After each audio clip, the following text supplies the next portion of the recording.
I'm curious where it all began. So why do you think that your parents had such a great relationship? I think number one, humility. I think that my mother, for example, her mother, her father died when she was 2. Her mother died when she was 4.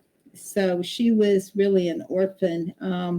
And she was taken in by an uncle, and aunt that were the brother of my grandfather. So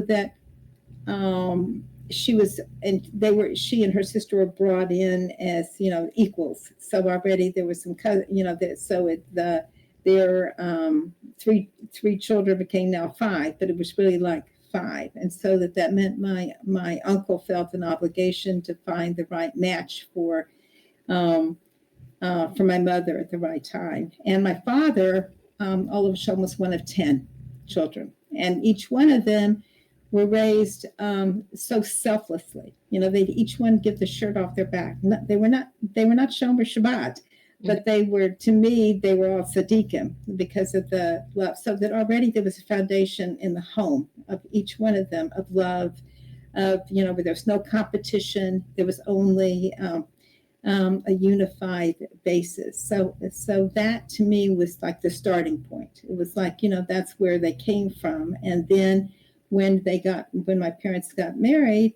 there was, my father was in the war at the time. There was, they got married in 1945.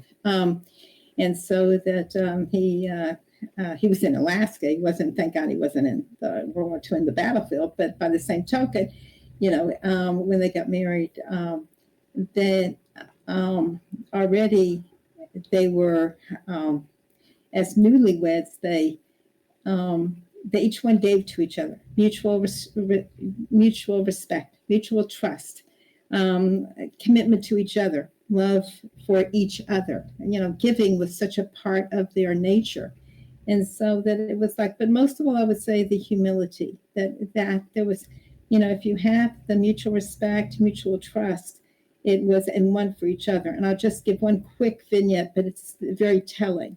When, again, my mother with her Alzheimer's was already pretty advanced. And so that communicating with her was very difficult. It was just that was the disease. But I was present when my father, who was he kind of assumed the mantle of in the synagogue of his father had been one of the founders. And so that it was kind of, my father took on the mantle after my grandfather died. And so he was the president, he was the gabbai, and there was the 3 of us, my father, my mother, and myself, talking. And he said, I think it's 25 years, it's time for me to retire and not be the gabbai anymore. And so that my mother, who couldn't even put like 2 words together, said, and his name was Easter. She said, Easter, I'll support whatever you decide to do. Now, this was a woman that couldn't even put 2 sentences, and all of a sudden, but that showed that was who that said it all. Mm-hmm. I'll support you whatever you do. And that was who they were. Yeah. So why aren't we doing that these days? What do we need to learn to actually support and respect and have good marriage with? How do we do this? I think social media has been a very detrimental. There was no social media then. There was no competition. The saddest thing, that the quote joke is that you go into a restaurant and the couple, that they can tell who are the married couples because they're both on their phones, and so it's really that's the competition. There's just not communication. If you take it down to its core and you eliminate the other obstacles for attention, then by definition you have the couple that can actually talk to each other. But if you're so busy distracting and saying it's okay to have these uninvited guests in the form of social media present in your relationship, who are you bringing in? True. I don't know if you've heard of the pairs program, but at Bar Ilan, they had have a year long. They did have, I don't know if it's still there, a year long program called Pairs, and it was by therapists. I mean, therapists were being trained. And I felt like at the time that I was like, I rode in as was being driven out with on a broomstick because I was suggesting that there is this thing that called marriage education that did not require having a therapy license. So I look at all the players that I think should have the credentials, should have the enthusiasm for spreading awareness, because it's in everybody's interest.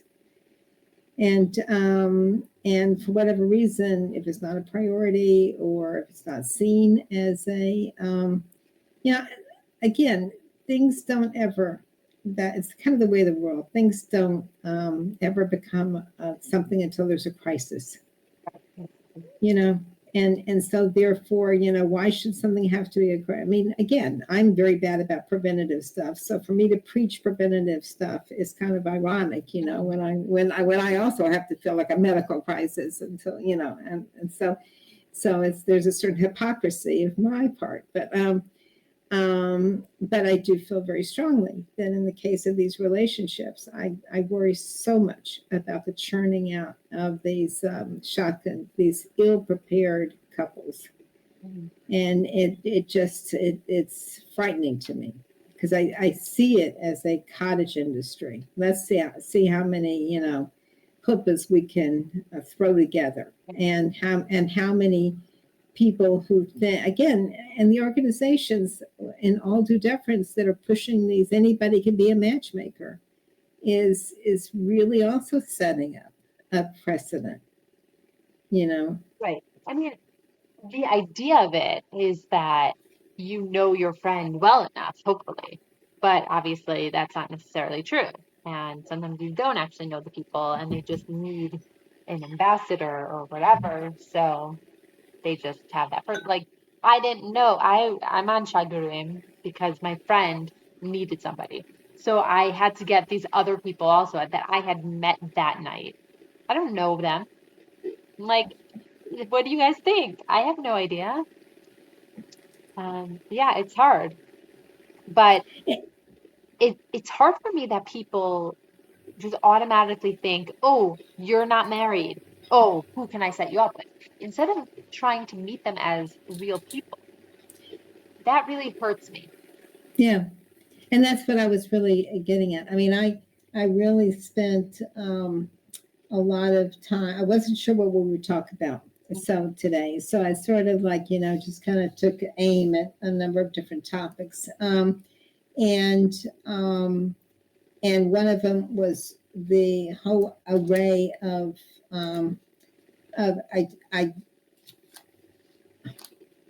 about what the singles, what can they do? What can, so that they don't feel second class and that you're not necessarily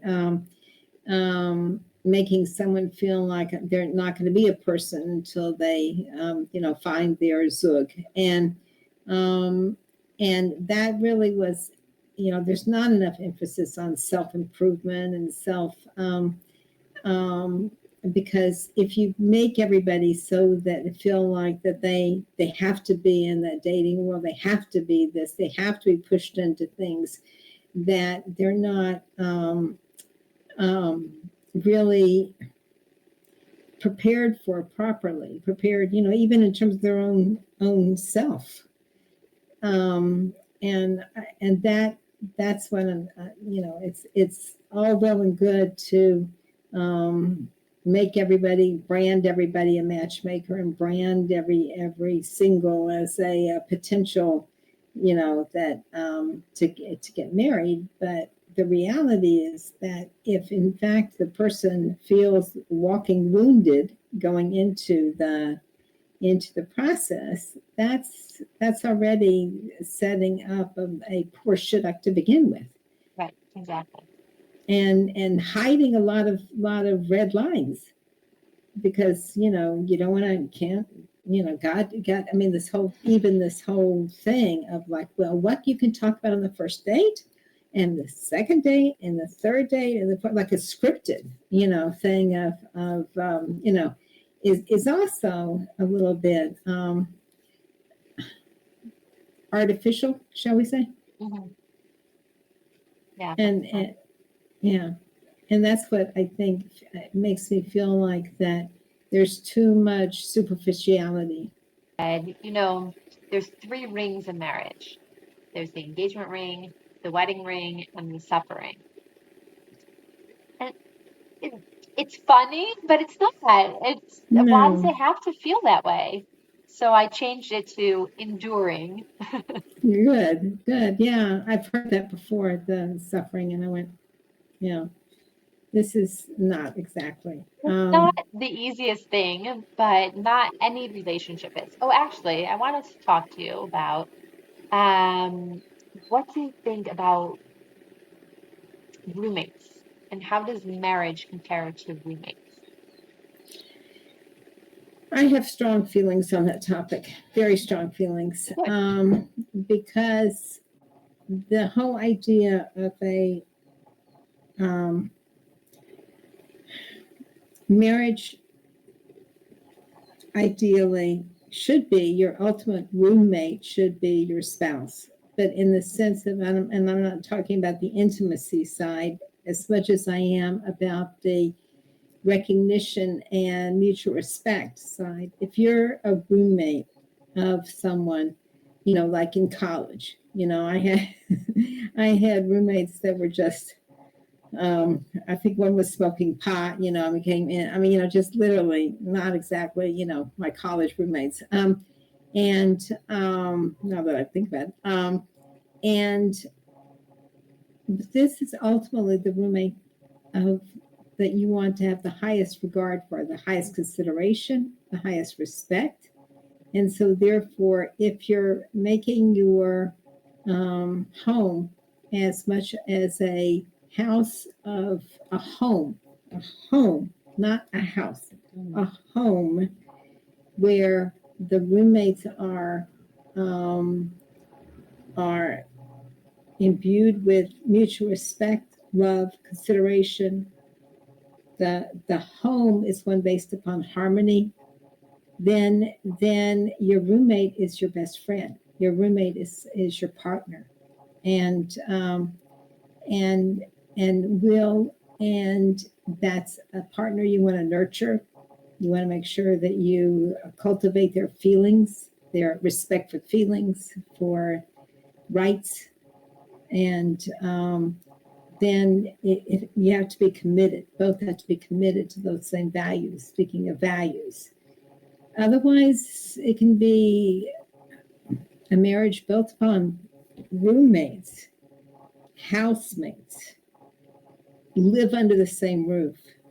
But that's about where it stops. Mm-hmm. And along with that leads to separate lives. Mm-hmm. John Gottman is very big about separations and things that create distance, and that's a kind of scenario he would say leads to divorce, basically, or our what he'll say is just separate lives, and it all starts from how do you create the home instead of the house. Does that answer your question? Yeah. Also, like when people are single, so they usually have a roommate. And often there are awkward situations, there's fights. How does that relate to the actual marriage, do you think?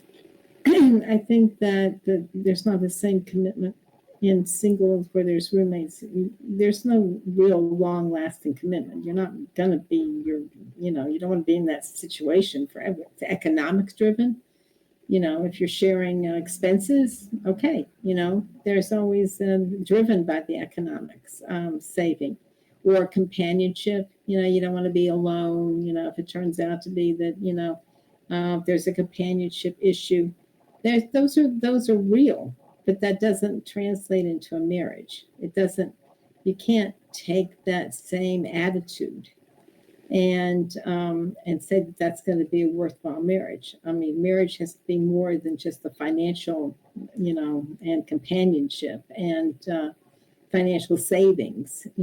Yes, two can live cheaper than one. That it's like, but that doesn't make for the highest marriage. It just means more people that are occupying space in a shared space.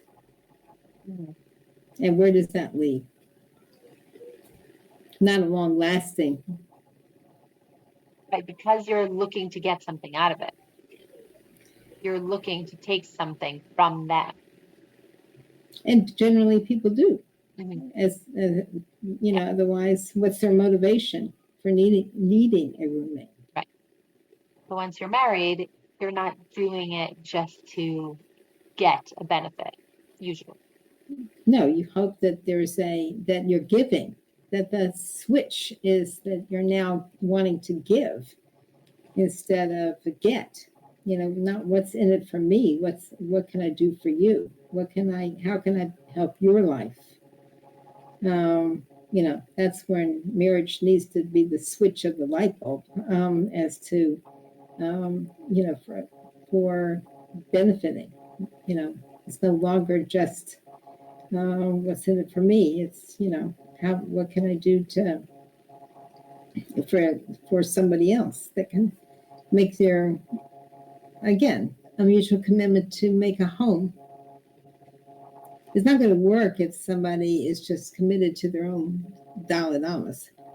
Okay, now we're going to split up, and even Stephen, I'm one of four, and I was like always conscious of like, make sure that the pie was split perfectly, and in marriage, that's you don't take that same approach. You're not going to worry about exactly your 50%. It doesn't work that way.